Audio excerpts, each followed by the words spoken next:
March 25th, 1944. 80 Allied officers crawl through a tunnel called Harry, 336 feet of darkness under Stalag Luft, 3 near Sagen in German-occupied Poland. 76 make it out before the tunnel collapses. Within days, 73 are caught. Then something happens that shocks even hardened prisoners of war. 50 officers vanish.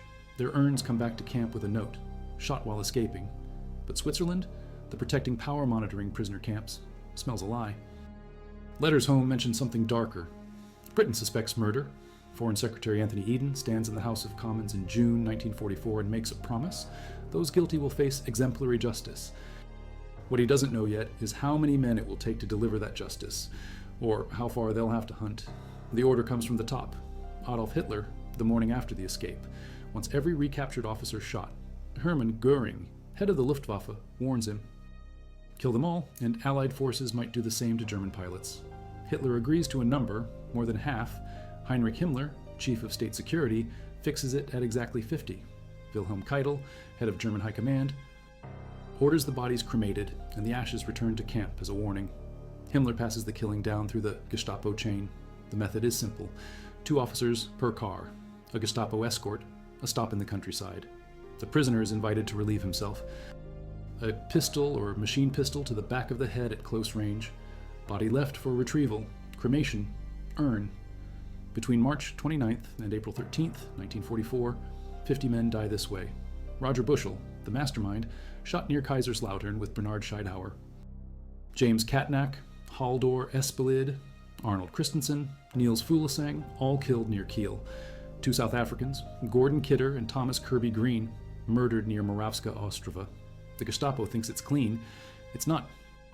If you value documented military history and war crime investigations like this, subscribe. It's the best way to support our work. Also comment from which city you're hearing this from. This script is researched and factual. Using sources from the Special Investigation Branch case files held at the UK National Archives under reference WO2 35573, cross-referenced with trial transcripts from the Hamburg Curio House proceedings published in September 1947, and corroborated by eyewitness testimony compiled in the RAF police investigation reports available through the Imperial War Museum archives. These aren't generic sources.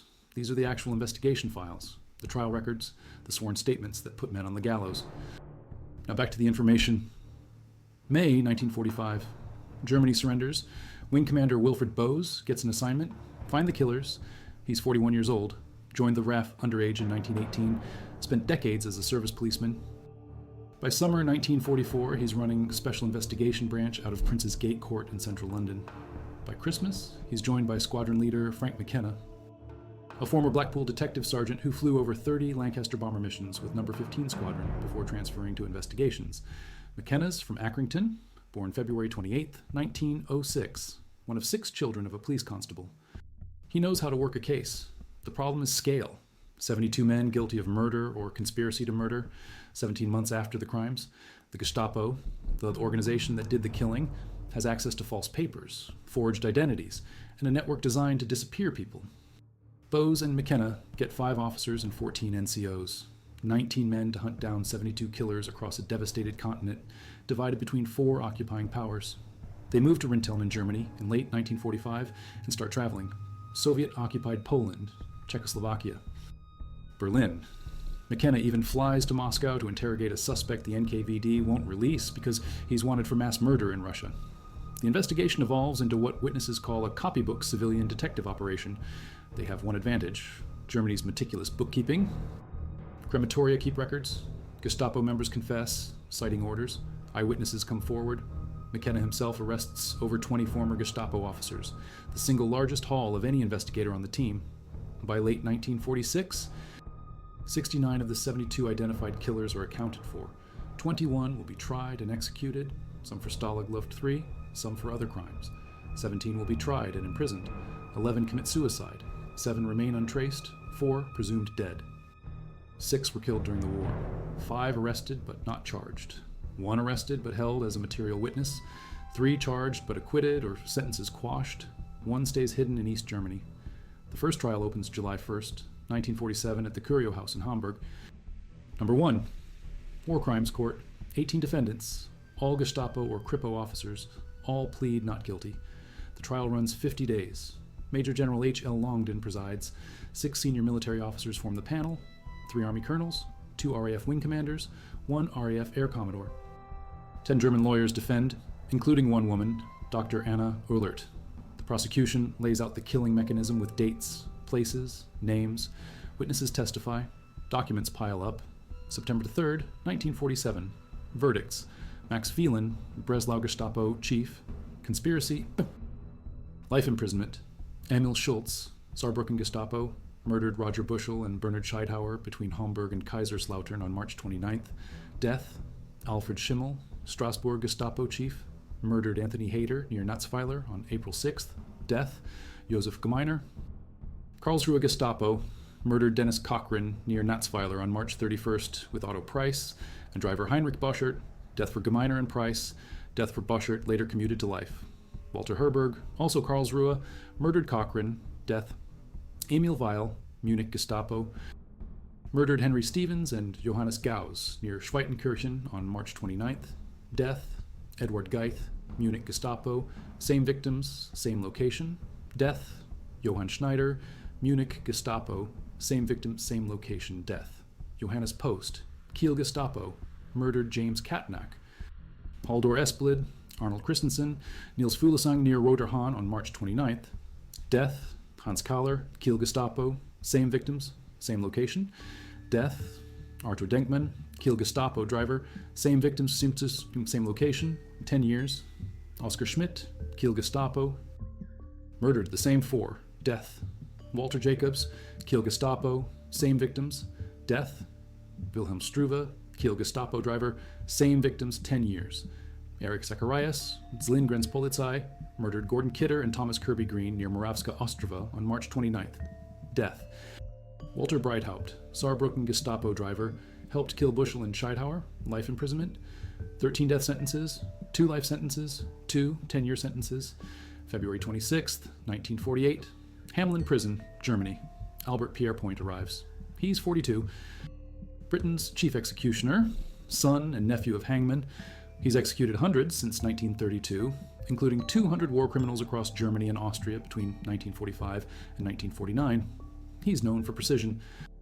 The rope length calculated to the prisoner's weight and height to break the neck cleanly without decapitation or strangulation. The gallows at Hamelin is modeled on Pentonville Prison in London. Wide trapdoors for double hangings. Pierrepoint is assisted by Regimental Sergeant Major Richard Anthony O'Neill, Sergeant James Hunter, and others. He's been here before. December 13th, 1945, 11 Bergen-Belsen personnel hanged, including Commandant Joseph Kramer and Guard Irma Greze. October 8th, 1946, 11 Neuengamme personnel, dozens of others. Today is different. 13 men in one day for one crime. 9:28 a.m., the first double execution, Emil Schulz and Alfred Schimmel. Schulz is the Saarbrücken Gestapo man who killed Bushel, the escape mastermind. Schimmel, the portly former solicitor who murdered Hayter. They're hooded, noosed, dropped. Next break. 9:40. Joseph Gemeiner and Walter Herberg, both Karlsruhe Gestapo, both killed Cochran. 10:02. Otto Price and Emil Weil. Price shot Cochran. Weil killed Stevens and Gauss at Schweitenkirchen. 10:24. Edward Geith and Johann Schneider, Munich Gestapo, both murdered Stevens and Gauss. 10:56. Johannes Post and Hans Kahler, Kiel Gestapo, both killed Katanak, Espelid, Christensen, Fuglesang. 11:18. Oskar Schmidt and Walter Jacobs, same Kiel Gestapo team, same 4 victims. 11:52. The last double, Erich Zacharias, who murdered Kidder and Kirby Green. 12:08. Pierrepoint finishes with a single execution unrelated to Stalag Luft 3. 13 Gestapo men dead in 2 hours and 40 minutes. All shot 50 Allied officers, all hanged for it. The bodies are buried in Hamelin Cemetery. Max Phelan and Walter Breithaupt, the 2 life sentences, are released October 24th, 1952. Arthur Denkmann and Wilhelm Struve, the 10-year sentences, eventual disposition unknown. Heinrich Boschert, death commuted to life, final outcome unknown. But Stalag Luft 3 isn't the only hunt. August 26th, 1944, Rüsselsheim, Germany. The night before, the RAF sent 116 Lancasters to bomb the Opel factory. They dropped 674 2,000-pound bombs and over 400,000 incendiaries. The factory is destroyed. The rail line is wrecked. Fires everywhere. Morning comes. 9 American airmen from B-24 Liberator Wham. Bam. Thank you, ma'am, are marching through town under escort of 2 German soldiers. The bomber was shot down over Hanover on August 24th. Crew bailed out. All captured. 1, Forrest Brennenstuhl, has abdominal injuries. Gets sent to hospital. Survives. The other 8 are being moved to a prisoner camp, but the rail line is damaged, so they march through Rüsselsheim to catch another train. The townspeople see them. Someone screams, "There are the terror flyers. Tear them to pieces." 2 women. Margarete Witzler and Kate Reinhardt throw bricks. Margarete hits pilot Norman Rogers in the skull. The mob swarms, 20 to 200 people depending on the account. Bricks, stones, tiles, sticks, brooms, hammers, shovels. The German soldiers do nothing. Air raid warden Joseph Hartgen, 41, married father of 3, Opel foreman, Nazi party leader, SA member, propaganda chief for Rüsselsheim, joins with a pistol. He beats the airmen with a hoe handle. When they collapse, he lines 6 up at the curb and shoots them in the head. Pilot Norman Rogers, radio operator Thomas Williams, navigator Haggis Tufenkjen, co-pilot John Seckel, waist gunner Elmore Austin, belly gunner William Demont. Hartgen runs out of ammunition. 2 survive, nose gunner William Adams and tail gunner Sidney Brown. The mob loads the bodies and the 2 barely alive men onto a cart and heads for the cemetery. An air raid siren sounds. The mob scatters. Adams and Brown crawl away, hide 4 days, get captured by a policeman, spend the rest of the war at Stalag Luft 4, survive. March 1945. U.S. Third Army enters Rüsselsheim. Captain Luke P. Rogers investigates. He exhumes 6 bodies, compiles eyewitness accounts, arrests 11 townspeople, including Hartgen, who tries to slash his wrists on mattress springs in jail, gets rushed to hospital, recovers, goes back to jail. July 1945, Darmstadt. The first war crimes trial under U.S. occupation before Nuremberg even starts. U.S. Military Commission, Lieutenant Colonel Leon Jaworski prosecuting. The same Leon Jaworski who will become famous in 1974 as the Watergate special prosecutor who forces Richard Nixon's resignation. Defense argues Nazi propaganda incited the murders. Defendants shouldn't bear guilt. Jaworski scoffs. They were all grown men and women. If they are called on to commit the murder, and they do, they are just as responsible as any other murderers. Rogers, the chief investigator, agrees. The townspeople committed the massacre out of a sense of entitlement. He points out every single case of downed pilots being beaten and murdered came from Germany, not from Allied towns bombed just as badly. 6 days of testimony, 21 witnesses, August 2nd, 1945. Verdicts: Joseph Hartgen, guilty, death. Johannes Siepel, 67. Kicked a wounded airman in the neck and chin, death. Philip Gutlich, 49, married with 4 children, youngest 8 months old, beat airman with a club 3 feet long and 2 inches thick, death. Friedrich Wust, 40, beat with wood, later beat an airman's head with a hammer, death. Johannes Opper, 62, beat airman twice with a broom, joined incitement, death. Margarete Witzler and Kate Reinhardt, both death. Later commuted to 30 years after Margaret's husband pleads that their only crime was screaming. Heinrich Barthel and August Wolf, each 15 years, hard labor. Georg Daum, 25 years hard labor. 1 acquitted, November 10th, 1945, Bruxelles Prison.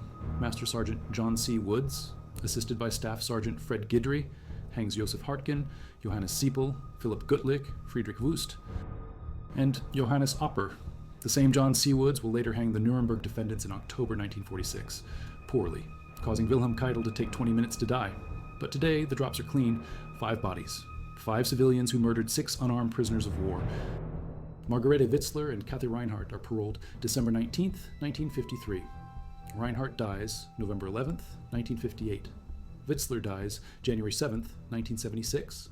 Barthel and Wolf are paroled December 21st, 1953. Barthel dies February 2nd, 1965. Wolf dies May 11th, 1981. Daum is paroled February 5th, 1954. Dies July 27th, 1955. Another attacker, Franz Umstatter, is tried in 1946. Witnesses say he stomped victims so hard his boots broke. He came home with broken boots. Records don't show his sentence. Summer 1944. Hitler issues another order. Allied flyers captured in civilian clothes or without dog tags are terror flyers, not prisoners of war. No trials. Immediate execution.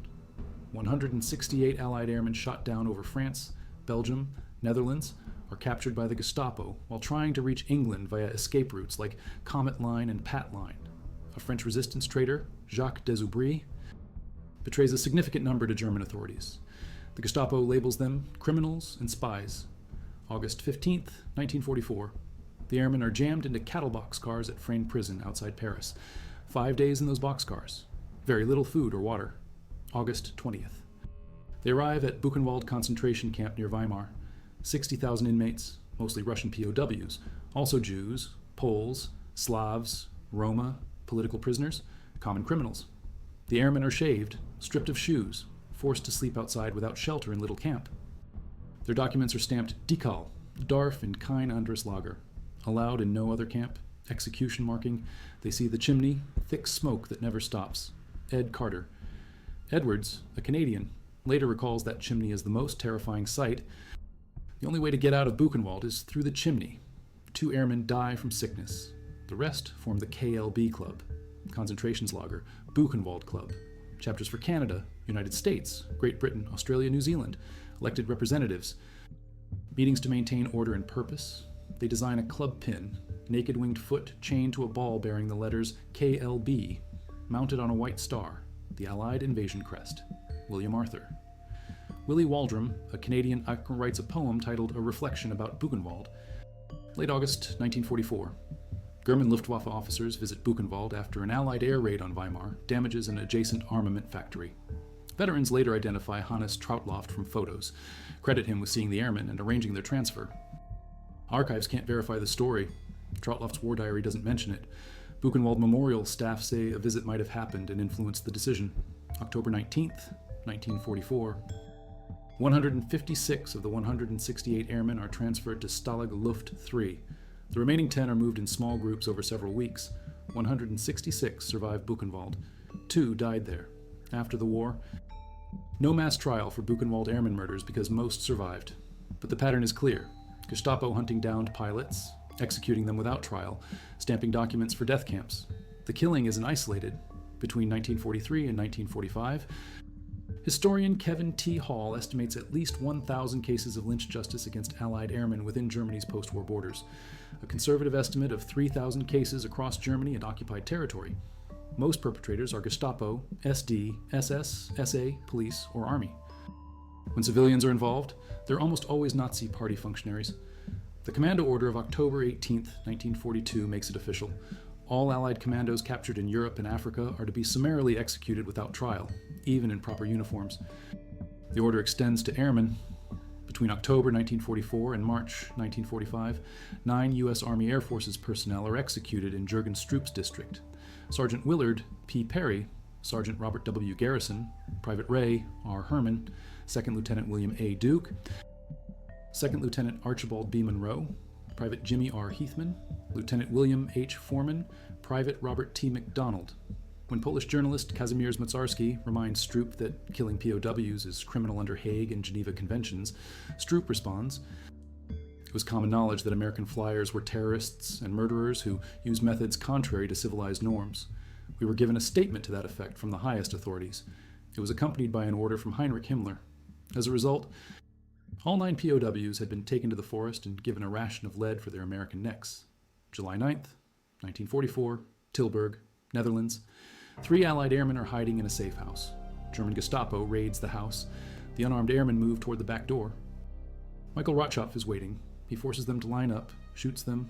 Jack Stewart, Knott, bomb aimer and Halifax bomber, number 77 Squadron, Roy Carter, number 431, Squadron RCAF. One other, witnesses including Nico Polskins, testify Rotschopf is the shooter. The corpses are shot around 100 times total, cremated possibly at Vught concentration camp. The safe house operator, Ant Koba, covers the bodies with a Dutch flag in defiance, is arrested, later gassed at Ravensbrück in February 1945. June 11 to 26, 1946. Essen Steel, trial of Franz Schonfeld and 9 others before British military court. 10 defendants charged with killing the 3 airmen in violation of laws and usages of war. Records don't show all outcomes, but the trial happens. At Dachau alone, U.S. courts try about 200 cases of murdered Allied airmen. 82 end in execution by hanging. The legal foundation is violation of Geneva Convention, committed in pursuit of a common design. Defense of superior orders is invoked frequently, almost routinely. Rejected almost routinely. Dr. Werner Rode, born June 11, 1904. Camp doctor at Buchenwald in 42. Auschwitz-Birkenau in 43-44. Natzweiler Struthof from July 1st, 44. July 6, 1944. 4 women are seen at Natzweiler Struthof. A men-only camp. They're carrying suitcases and coats, initially thought to be visitors. They're led to the cell block next to the crematorium, locked in cells. Franz Berg testifies that Straub instructed him to heat the crematorium oven to maximum by 9:30 p.m., then disappear. He's told a doctor will arrive to give injections.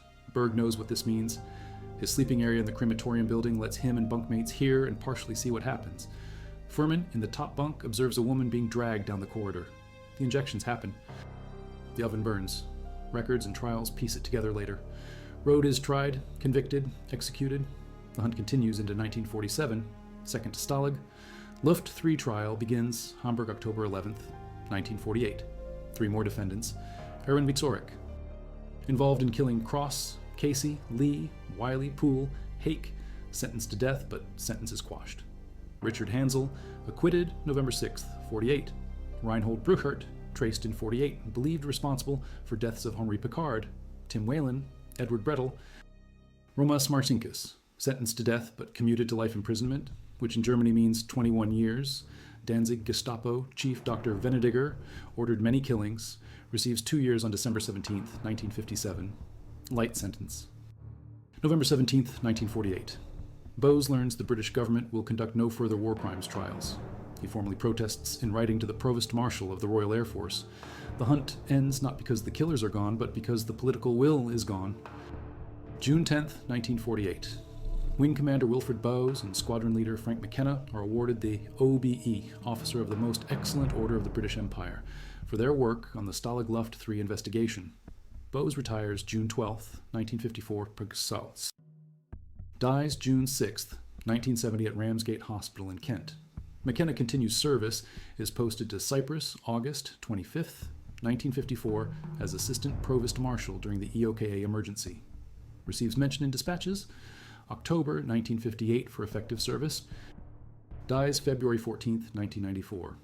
Albert Pierrepoint executes 434 to 600 people between 1932 and 1956, depending on count.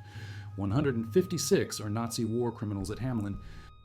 He later turns against capital punishment, writes in his autobiography that the fruit of his experience has wisdom, and asks what purpose was served by judicial execution. He dies July 10th, 1992, at age 87.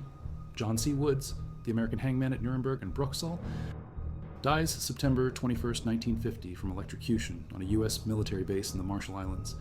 Circumstances unclear. Some report suicide, some accident. This script is researched and factual, using trial records from Hamburg proceedings, documented in the Jewish Virtual Library Stalag Luft 3 case files, execution logs from Hamelin Prison, archived at Imperial War Museums, London. Russelsheim Massacre investigation files held under U.S. Army War Crimes, case 12-1497 at National Archives College, Park, Maryland. Commando order. Documentation from Nuremberg proceedings, and RAF Special Investigation Branch reports available through UK National Archives, reference WO235573. Cross-referenced with Paul Brickhill's The Great Escape, published 1950, Alan Andrews, Exemplary Justice, published 1976, Sean Longden's T-Force, published 2009R, Kevin T. Hall's dissertation, Terror Flyers, published 2021. These aren't summaries. These are primary sources, trial transcripts, sworn testimony, official records that document every name, every date, every execution. Final count. For Stalag Luft 3 murders, 72 Gestapo and Kripo men identified, 69 accounted for, 21 executed, 17 imprisoned, 11 suicides, 7 untraced with 4 presumed dead, 6 killed in war, 5 arrested not charged, 1 held as witness, 3 acquitted or sentences quashed, 1 in East Germany. For Russelsheim Massacre, 11 tried, 5 executed, 3 imprisoned long term, 2 imprisoned medium term, 1 acquitted. For Terror Flyer program across Germany and occupied territories, estimated 1,000 to 3,000 cases, About 200 tried at Dachau, 82 executed. Unknown totals elsewhere. The men who hunted down Allied pilots faced the rope, the cell, or the bullet. Some escaped. Some died before justice arrived. But the ones who stood trial learned something the 50 murdered officers at Stalag Luft III never got to teach them. You can't hide behind orders when the orders are murder. Hamelin prison archives hold one final detail.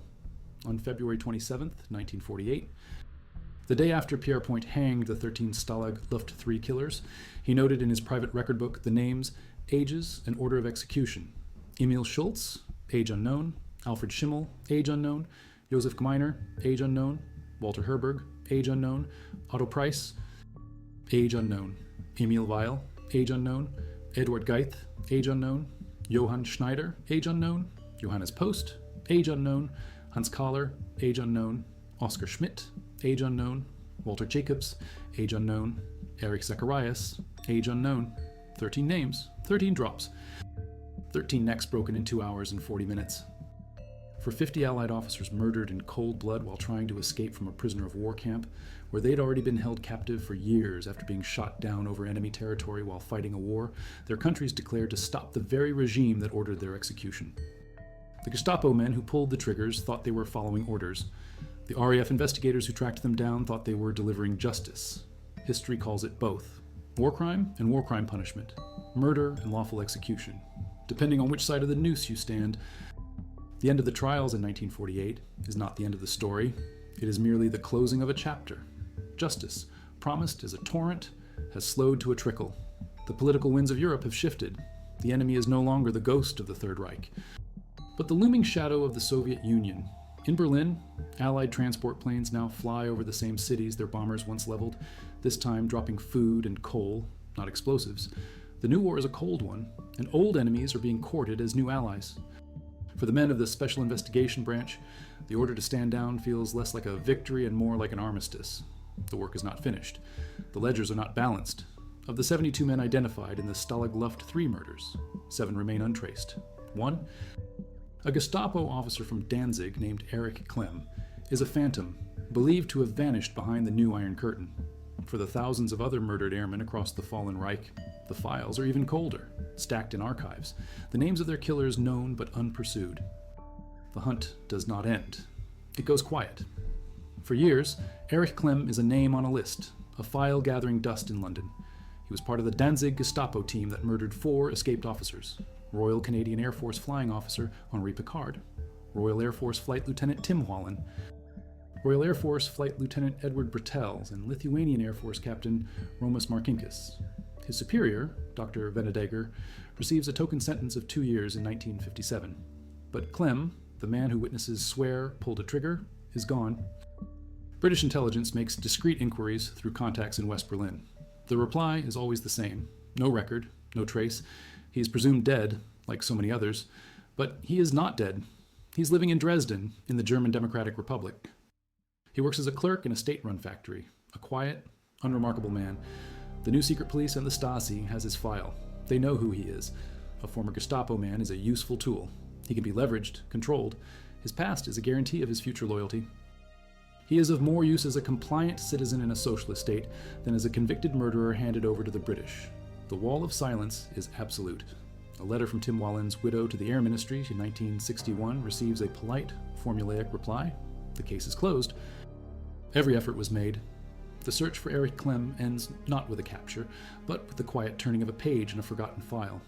While the famous cases fade from public memory, other, darker stories are still being pieced together by investigators working with fewer resources and even less support. Consider the island of Borkum, a windswept sandbar in the North Sea.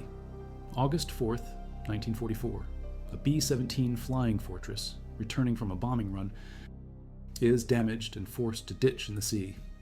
7 surviving crewmen make it to a lifeboat and row to the German-held island. They are met not by Wehrmacht soldiers for processing to a prisoner of war camp, but by the island's civilian administrator, a fervent Nazi named Jan Ackermann. He sees not surrendered soldiers protected by the Geneva Convention, but terror flyers. He orders the local Reich labor servicemen to march the Americans, not to the barracks, but through the town. It is a deliberate act of incitement. The townspeople, already whipped into a frenzy by anti-Allied propaganda, see their chance. The airmen are beaten with shovels, sticks, and bare fists. When they collapse, a German soldier, on leave from the Eastern Front, finishes them with a pistol. Another soldier uses a spade to crush the skull of an officer who is still breathing. The 7 men are buried in a shallow, unmarked grave in the dunes. The Borkum massacre only comes to light in 1947 during a separate trial. The U.S. Army dispatches a team from its Dachau legal section. The bodies are exhumed from the sand. The investigation is painstaking. The islanders are hostile, secretive, but slowly, witness by witness, the story emerges. A Dutch laborer who saw the beating, a German nurse who heard the gunshots.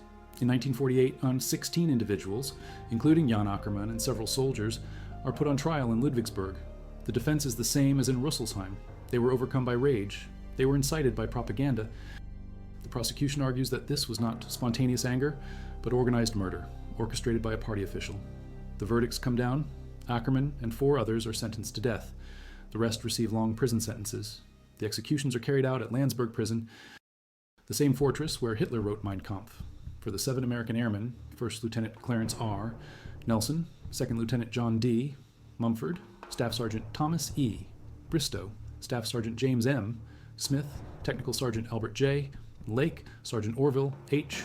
Gay, and Sergeant Glenn E. Lindemuth.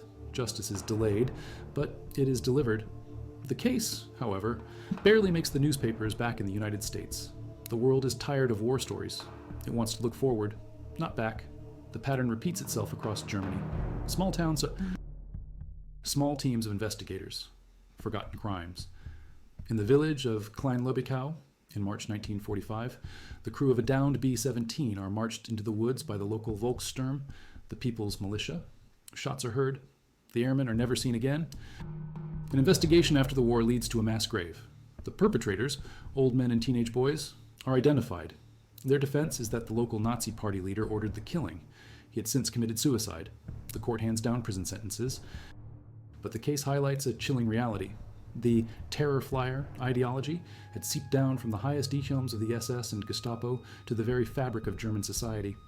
It was a license to kill that many were willing to use. Another case surfaces in Austria near the village of St. Ulrich, a P-51 Mustang pilot, shot down in the final weeks of the war, is captured. The local gendarmerie is supposed to take him into custody. Instead, the local party leader, a man named Franz Strasser, intervenes. He tells the gendarmerie that he will handle the terrorist. The pilot is taken to a nearby gravel pit. Strasser shoots him in the back of the head. For 2 years, the pilot is listed as missing in action. His family in Ohio receives the telegram but holds out hope. Then, in 1947, an Austrian forestry worker, racked with guilt, confesses what he saw to the American occupation authorities. Strasser is arrested. He's a respected local businessman now. He denies everything, but the evidence is irrefutable. The pilot's body is recovered from the gravel pit. Strasser is tried by a U.S. military court, convicted, and hanged at Landsberg prison in 1949. One more name, one more file closed. But for every Franz Strasser who faced a hangman, there were dozens, perhaps hundreds, who simply melted back into civilian life, their secrets kept by fearful or complicit neighbors. The hunt also turns inward, toward the collaborators. The story of Jacques Désubris, the French resistance traitor mentioned in the files on the Buchenwald Airmen, is a case study in the murky underworld of espionage and betrayal. Désubris, a Belgian-born collaborator, worked for the Abwehr and later the Gestapo in Paris. He infiltrated some of the most effective escape lines, including the PAT and Comet lines, which specialized in smuggling downed Allied airmen out of occupied France. Posing as a resistance helper, he would gain the trust of the airmen and their guides, learn their routes and safe houses, and then betray them to the Gestapo. It is estimated that Désubris was directly responsible for the capture and subsequent execution or deportation of over 150 Allied airmen and countless resistance workers. After the liberation of Paris, he vanished. For months, he evaded capture, using the same skills he had honed as a traitor. He was finally caught in Germany in 1946, hiding under a false name.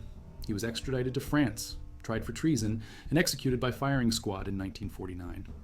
His story serves as a bitter reminder that the enemy was not always in a uniform.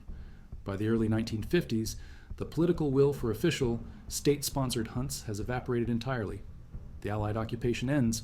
West Germany becomes a sovereign nation, a crucial partner in NATO. The denazification program is quietly dismantled. Thousands of former low-level and mid-level Nazis are granted amnesty. It becomes politically and socially unacceptable to keep picking at the scabs of the past. The focus is on rebuilding, on the economic miracle, the Wirtschaftswunder. But for some, the past cannot be buried.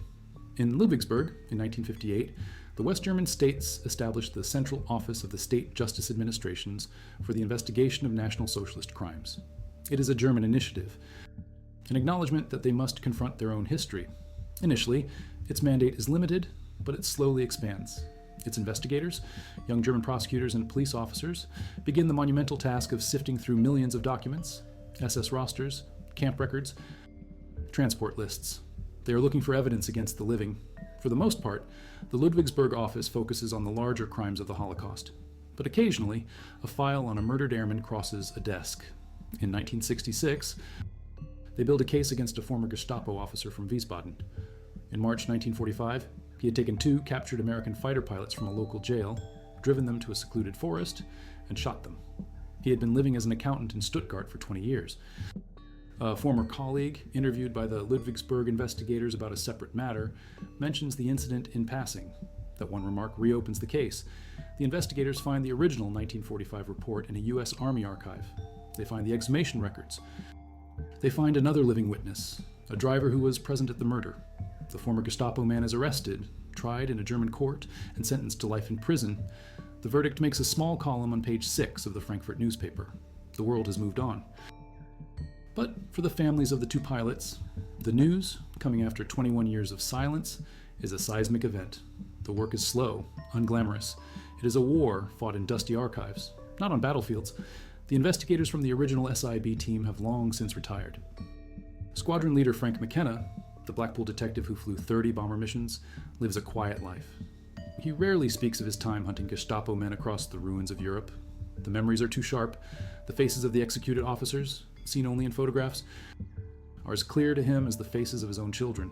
He knows the names of the untraced men by heart. He follows the news from Germany, noting the occasional trial of a camp guard or an Einsatzgruppen member, wondering if any of them were connected to his cases. He feels a quiet satisfaction that the Germans themselves are now continuing the hunt, but also a lingering frustration at the political decisions that ended his own work prematurely. He knows that true, complete justice was never possible.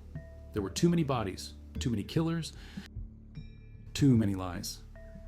What he and Wing Commander Bowes achieved was something else, a message sent down through the decades. The message was that a uniform is not a shield against murder charges, that following orders is not a defense, and that even when the world wants to forget, there will always be someone, somewhere, turning over a stone, reading a file, and asking the question, what happened here? The final accounting is impossible.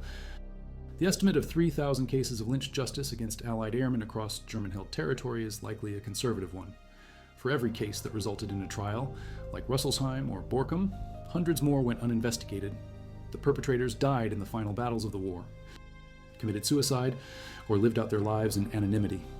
The victims remain names on the tablets of the missing at military cemeteries in Cambridge, Margraten, and Ardennes. Their stories end with a date in the phrase, shot down over enemy territory. The details of their final hours, the brutality of their deaths at the hands of a mob or a Gestapo executioner, are lost to history. What remains is the effort. The 19 men of the initial SIB team traveling a continent in ruins, the American Army lawyers at Dachau, building cases from eyewitness testimony and forensic evidence, the German prosecutors at Ludwigsburg, confronting their nation's darkest chapter. The justice they delivered was imperfect, incomplete, and often decades late. But it was not nothing. It was a refusal to let murder be disguised as an act of war. It was a final Austömung ex Swine, a solemn salute to the 50 men who crawled through a tunnel called Harry, and to the thousands of others who fell from the sky, only to find the war waiting for them on the ground.